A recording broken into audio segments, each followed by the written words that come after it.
Hey, How is life in Ukraine for you right now? yeah, for me it's very difficult. We all live in the war.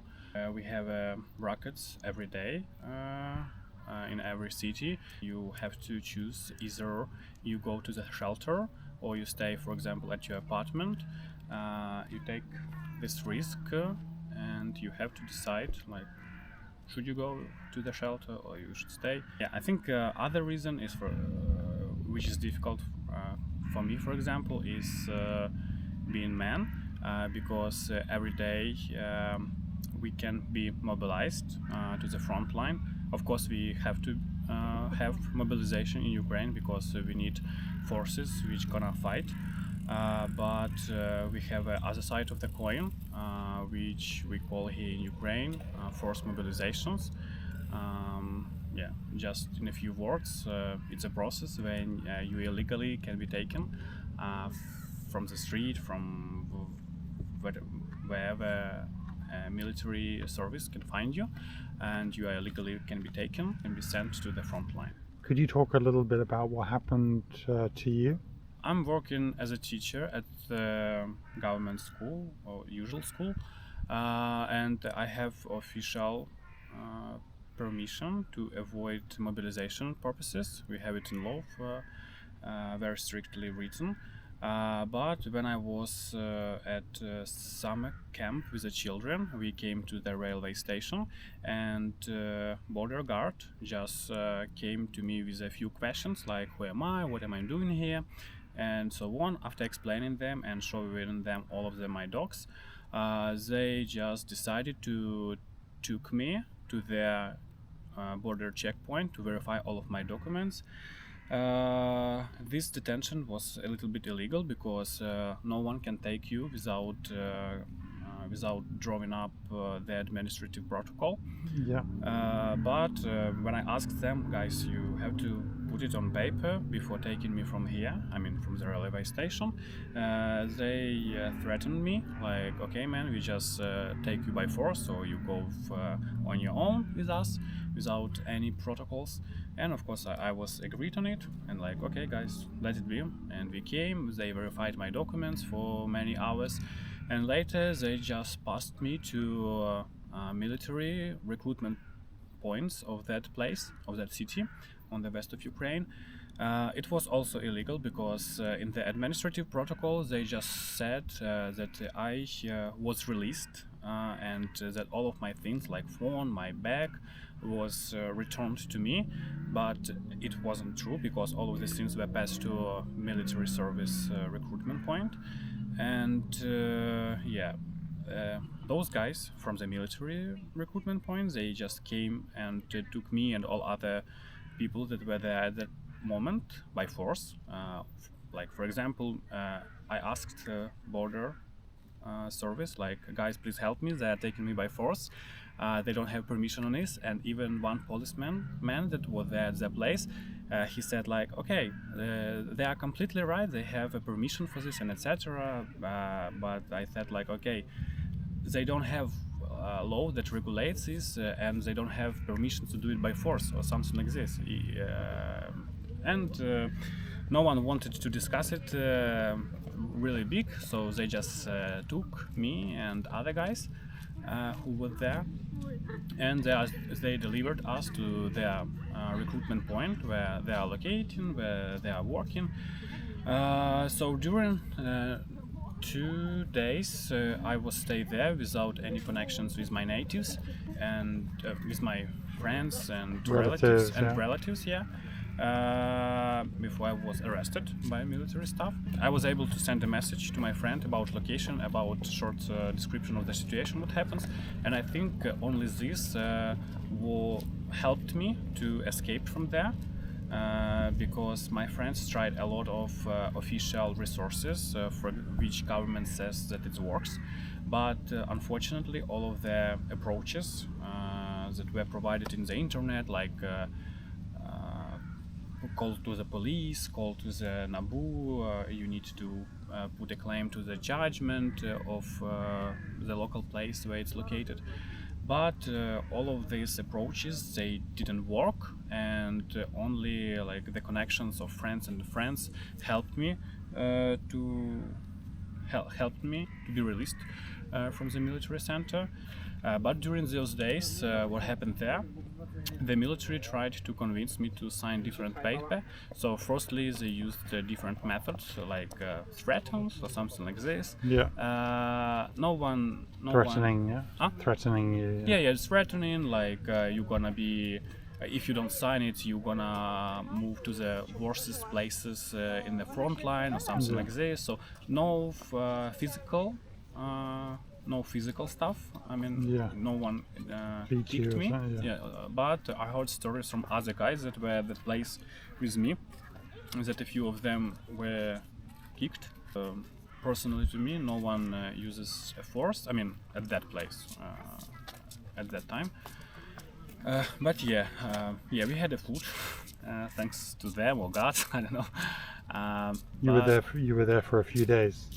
2 days. 2 days, yeah. 2 whole days. And then on the third days, I was released because many calls from outside to them was annoying, and I think a few of those calls were really major for them. Yeah. So they decided like to let it go, let me go, because I'm creating many problems outside for them. So they decided just to release me from there. After releasing it from this place, I decided to put a claim to judge to decline their decisions, because they created a few administrative detention protocols. They said like illegal stuff. They say that I wanted to cross the border illegally, and that was the reason why they took me and hold there for a long time. But it wasn't true, and I had all evidences. So I just asked judge to cancel. Take this off your record, yeah? Yeah. To cancel all of these administrative protocols.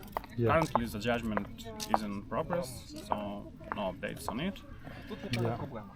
It seems that you had some connections that maybe helped you with this, but I can imagine that if someone with less connections, they would have just been sent to the front. Yeah, actually, this story, many factors helped me. The first factor, it was that I was preparing to this situation. I mean, not only legally, I studied all the laws and obligations that I have in Ukrainian, rights and obligations that I have at this time, but also how to act in the situation if I'm gonna be forced one day or something like this.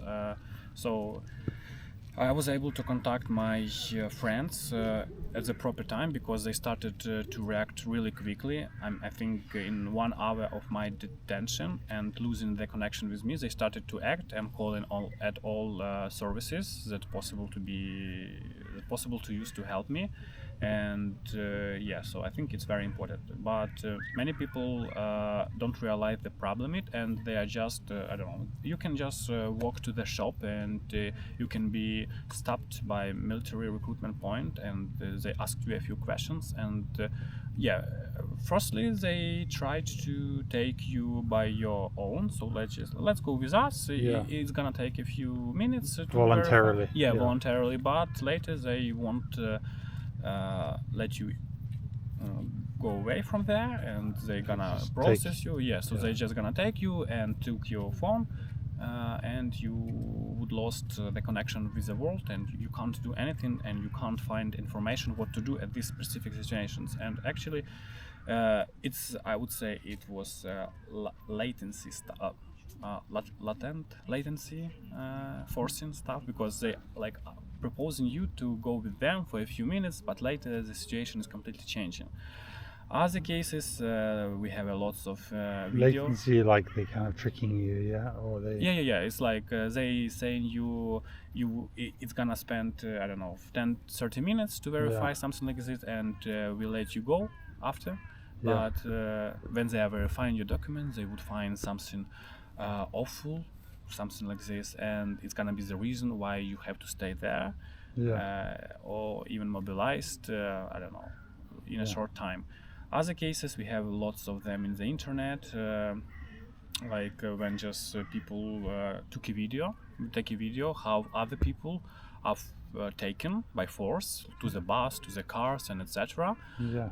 And no one knows what's gonna happen after with those peoples, because I'm sure. Because what is the problem? The problem is when you're gonna be in the military, like in a soldier, Yeah. you can't use usual judgment stuff, because you already military person, Yeah. and you loses your ability to use civil judgment stuff and etc. And all of this process that it happened already cancel. Yeah. So you have to be in the front line and you can't change it. And that's the problem, why they try to do it really reactively. So take you, process you, and send it to front line. So it might happen in a half of day. And yeah, there are cases, and I have a few friends that were taken by this way, and after 1 day of processing, right? I mean, from the point where when they would take him from the street or from something like this, they was sent to the front line, I mean, in a day or two. During this procedure, like all of these document verifications, usually military recruitment service, they just takes phone from the people to avoid to eliminate a person to contact from outside. Yeah. Because yeah, it's But gonna. you were lucky you had the chance to send one message. Yeah, and I was able a few times to connect outside, because I just asked the people and who worked there to call, and yeah, thanks to their humanity, they understood my situation, and they knew that I have legal reasons to avoid mobilization.